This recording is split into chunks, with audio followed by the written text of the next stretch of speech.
So the theme of today's open house is about content creation. This is not really new, but it seems to be picking up steam lately in terms of creating the right kind of content for learning, or content is king, those kind of terms, or content is queen, however you've heard that phrased. So content is really important in terms of the message that you're delivering for your educational purposes.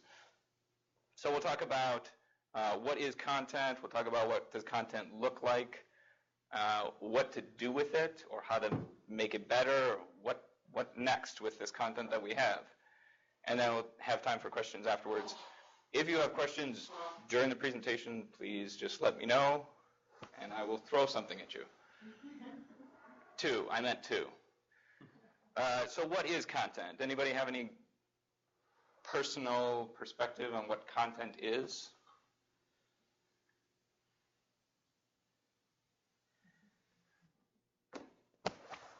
Content is a message that I want to either communicate information to, or maybe a request out to. So that can be content.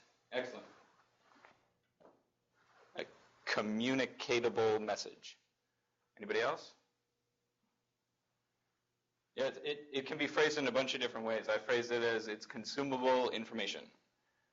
It's information that's delivered out in some sort of consumable form. Otherwise, it's just information that's in your head. If it's not delivered to somebody, speaking to them, writing to them, engaging with them, then it's hard to say that that's content. Otherwise, it may just be straight up information. Yes? So is content different from instructions? No, that's actually, instructions can actually be a type of content. So types of content can be anything that you're adding to make it more verifiable, to add to the context of a project, or information, anything to make it stand out, to add validity, you're adding to the message, you're adding to the information. So it absolutely can be instructions. It can be stories, instructions, depictions, ideas, representations, anything that you're creating because some sort of emotion was elicited from you. So if you are inspired for any reason, you create some sort of content. If you've ever traveled somewhere and taken a picture, you were inspired for some reason to take that picture. It's something you've never seen before. If you've ever been to the Rocky Mountains or something like that. Oh my gosh, we don't have mountains here in Wisconsin. They come out of nowhere. You're driving across, you're driving across Nebraska and Kansas, and there's absolutely nothing, and then all of a sudden, mountains, and it's very majestic. So you have to take a picture because you were inspired. You're creating content that then that can inspire others. I love Ansel Adams because his photographs inspire me to do traveling, to make my pictures better, to engage with nature. So that's what some of that content does. It can be instructions, absolutely. But it's basically anything that creates some sort of emotion. It's a connection to an emotion. Content is also recyclable, it's reusable, it's shareable, and it's engageable, so people can comment on it. So what does content look like? I kind of narrow it down to 3 different areas: written content, audio content, and visual content.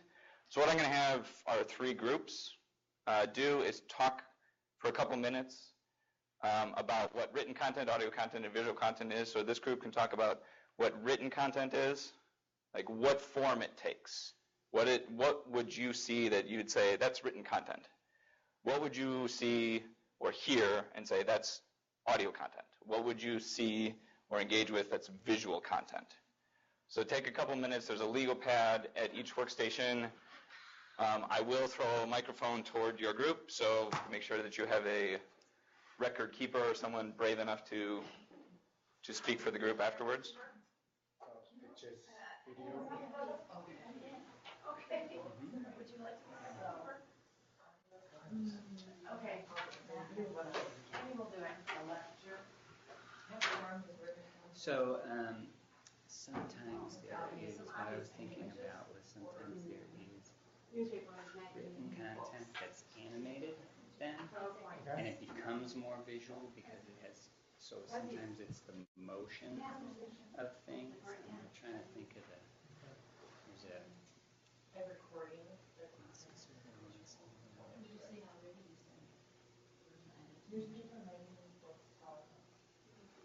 animation of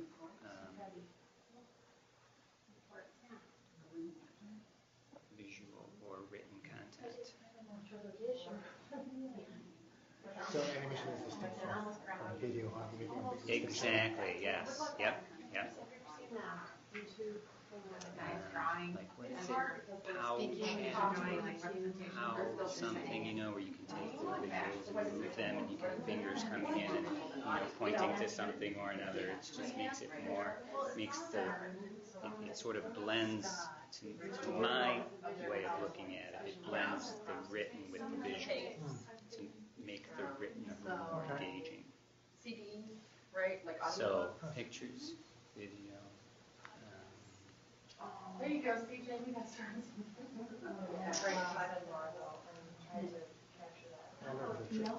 A little less than a minute left. What does it look like?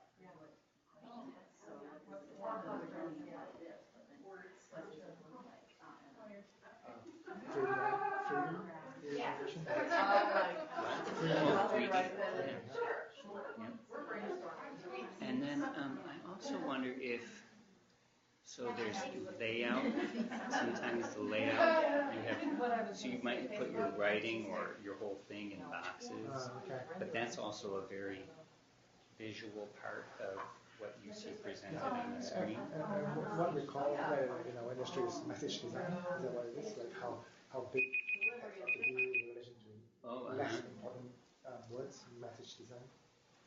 What design? Message design. Oh, and message design. That was the timer. I'll let you finish up. Okay. Yeah.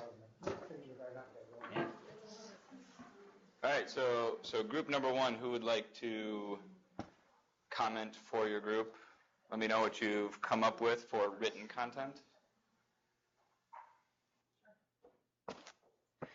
Written content can take the form of a newspaper, a magazine, book, PowerPoint, reports, government documents.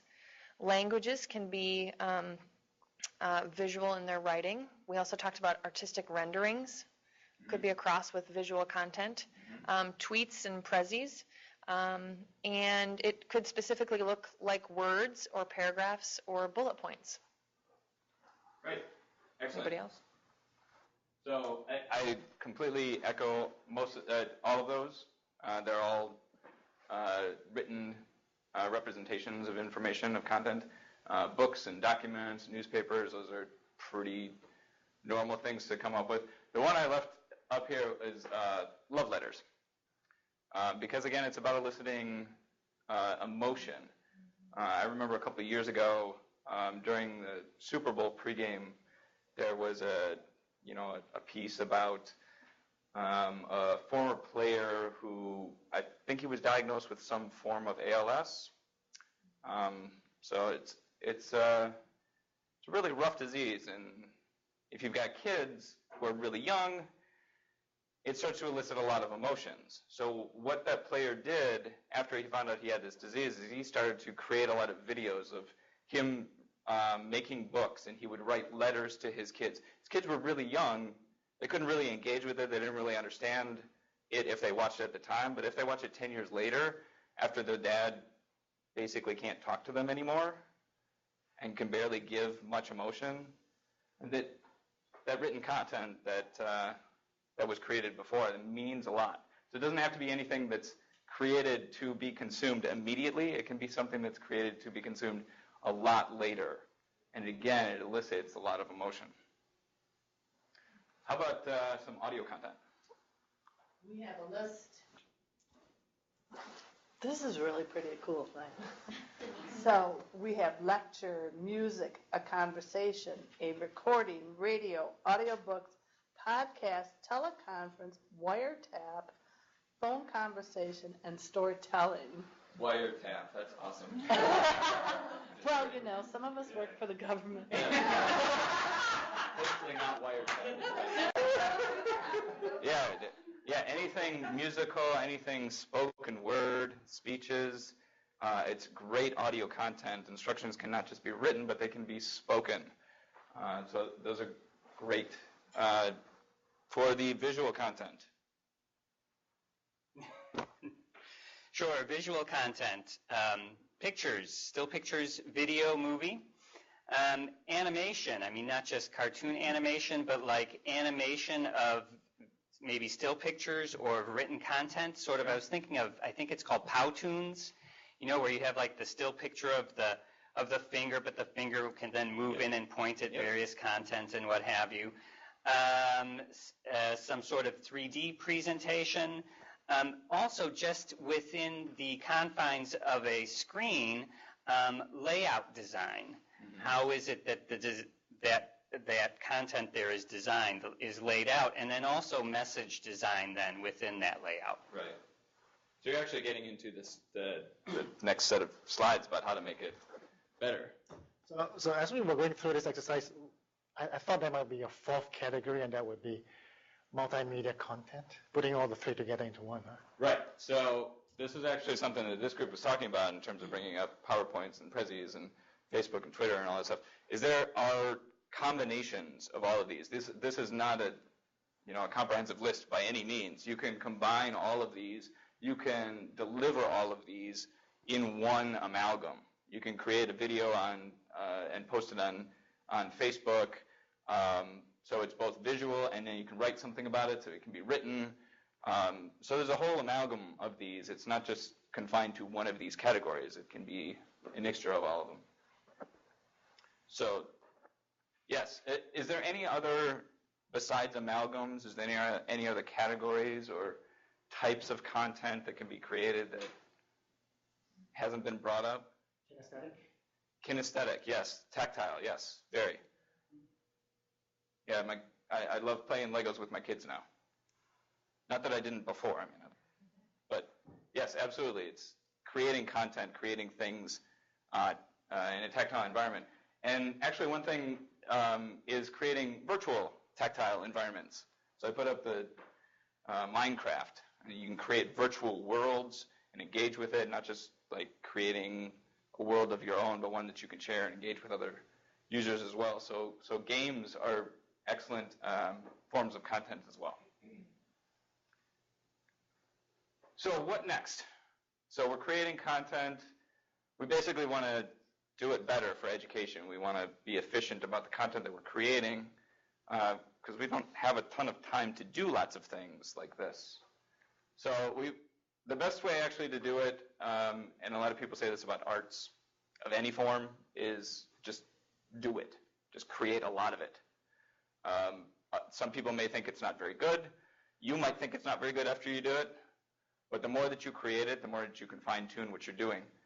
Consume a lot. So if there's a particular form that you really like, if you like written form, consume a lot of written form to find various ways of it being done.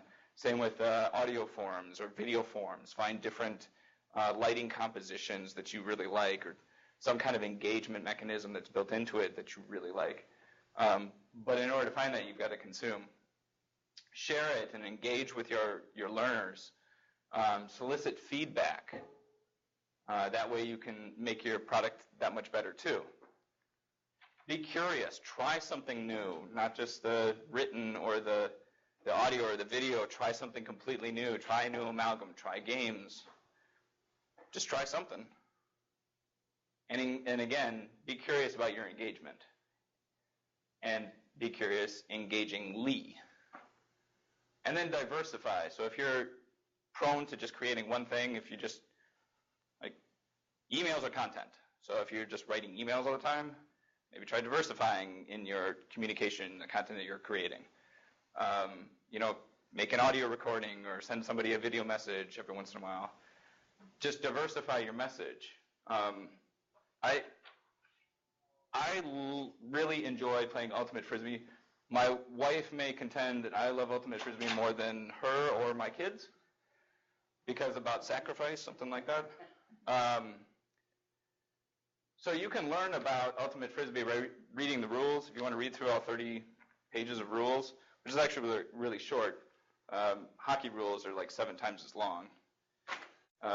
That's crazy. Or you could search for stuff on the internet besides like finding a bunch of cat videos. You find stuff about Ultimate Frisbee, which is not this or this. But the more you search, you find more pictures. You find stuff that you think it might be. People barefoot, just playing on the quad. Pictures of Bill Nye. But the more that you search, you start to find a more cohesive argument for what you really are looking for. The more information that you're finding and the more that people are contributing to the content of that message, the more it solidifies the message. So you start to see pictures like this where you can see, there are teams.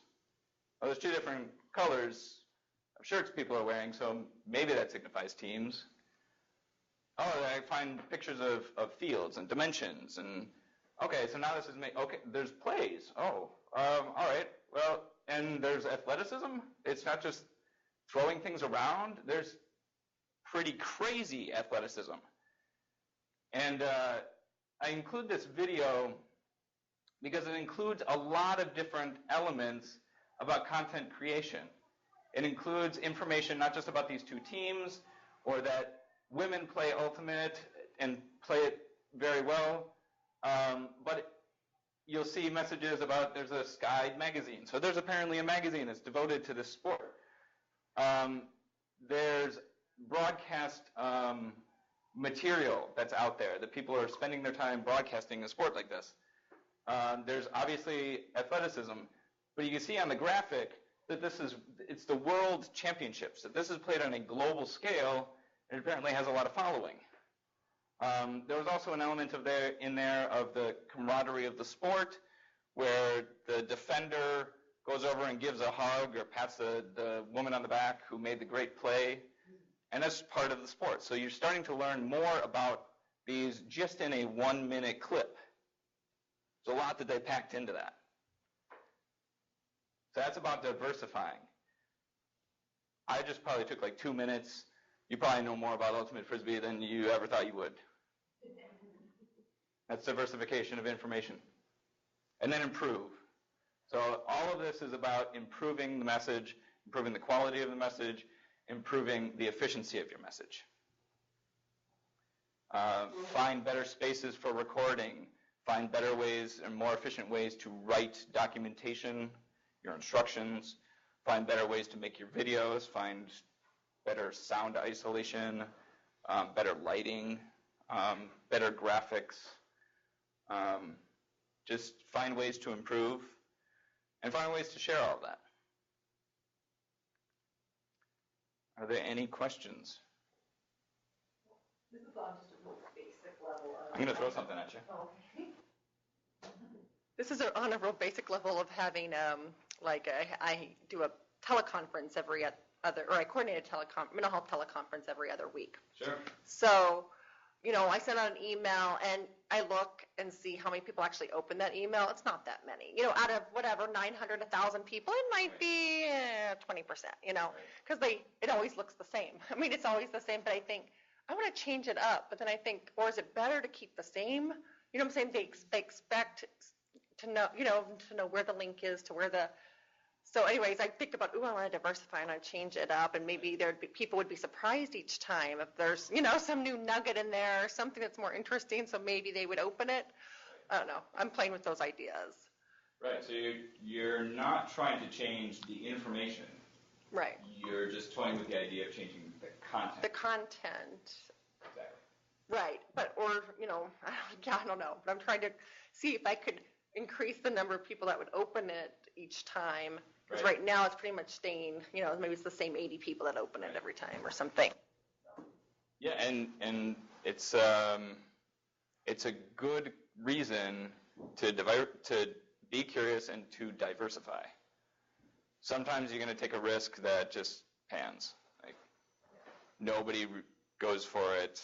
It doesn't work. Sometimes you try it a dozen times and people don't catch on until the 10th time that, hey, this actually is new, or this actually is a lot more engaging than the last method. Sometimes you're reaching out to a group that prefers different types of that same message. So some people may prefer it through the email. Some might prefer it through a video message. Sometimes it's hard to tell. But that's why diversification is a really good idea.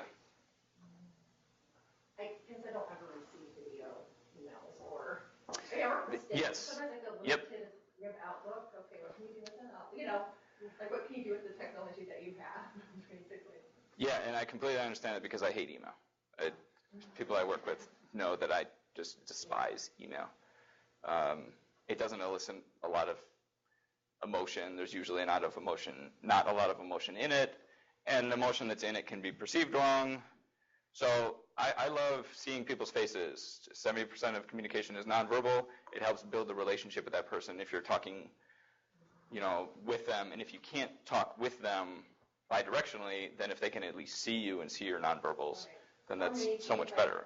If I had a picture of the presenter with the Correct. email, that could make it more interesting. Could. Versus just text. Yep, absolutely. Just adding a visual of something that, Right. what you're saying, Yep. within the confines of Outlook. Right. Yeah, sending videos through email, because I've looked into it, it's not super easy to do. You can send links to things, but then if you're already including links in your messages, the odds of people clicking on it are sort of small. You can do pictures. You can do pictures. Again, it's about eliciting emotion. So if people think that they're getting the same message every time, sometimes changing it up gets them to pay more attention. Any other questions? So I'm interested in what you're saying about emotion, and it's starting to kick in a little bit. So one of the areas that I tell myself I work in is an area of compliance. Okay, so sometimes workplace safety can be seen as just an area of compliance. But as I was thinking about it, some of my larger problems are more along the lines of, so many of our injuries are slip and fall injuries. Sure. In the past 2 years, I've made a specialty study of winter slip trips and falls, and where they occur and what the snowfall totals are in those areas, because I do work statewide and what have you. And it does occur to me that, so I guess so one of the things that I run into is how is it that you make interesting something as sort of basic as how you walk, not to be engaging in some way, and not insulting or, wow, you don't know how to walk in the winter because you fell down or anything like that, because that's not what it's about. But insofar as improving, what we believe it is a lot of improving a person's situational awareness on a marathon sort of scheme. Anyone can hold up an awareness of, I'm going to walk carefully, like for that first snowstorm of the year. But when you're in February and it's like, this is like the 80th straight day of there being ice out there, you're walking around, and I'm walking around looking at my cell phone, Right. And so I think I'm starting to hear maybe how engaging, at least with emotion, not necessarily. So I don't know where I'm going with that, but I guess I'm seeing a little bit of what you're talking about there. Yeah, emotion is very important. It doesn't have to be like a connection to, like I've been there kind of thing. If you make a video of people slipping and falling and showing that like everybody's been there, everybody's fallen, and it always happens when you're not expecting it to happen, or you're distracted, or for a variety of reasons, I'm sure. But sometimes about getting people connected to the information that they need to have is keeping them connected to the message. So connecting them to the message in a different way. I'm sure there's a variety of messages, and it depends on the audience. If you use humor to get them there, then that's a big attractive force. You can use other emotions, but humor has the tendency to hold people a little bit longer than others.